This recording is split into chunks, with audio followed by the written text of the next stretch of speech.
நாங்கள் இதற்காக யாரையும் காப்பாற்றவில்லை. தவறு செய்தவர்கள்.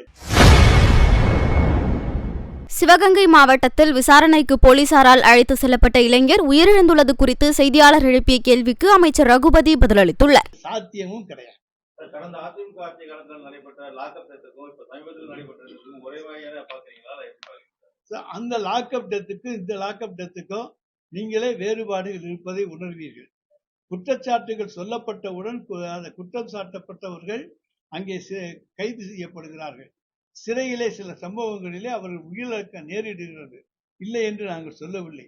ஆனால் அங்கேயெல்லாம் யாரும் சாத்தாங்குளம் போன்றவற்றெல்லாம் புகார் கொடுத்து பல நாளாகி அவன் உள்ளே இருக்கானா இல்லையான்னு தெரியாம நீதிமன்றத்தில் ஏபஸ் கார்பஸ் பெட்டிஷன் போடக்கூடிய அளவுக்கெல்லாம் சூழ்நிலை போயிருக்கிறது.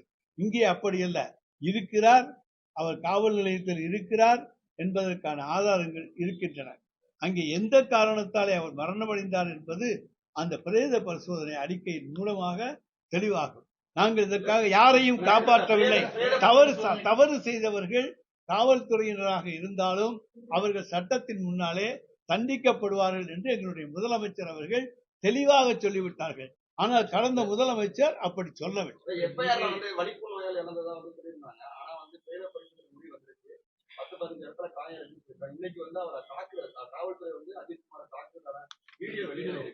இது என்னன்னா பொதுவா என்ன சொல்றாங்கன்னா ஒரு அரசே கொலை செஞ்சா கொலை வழக்கு பதிவு பண்ண மாட்டாங்களாங்கிறது மனித உரிமை செயல்பாட்டில் எல்லாம் கேள்வி வைக்கிறாங்க.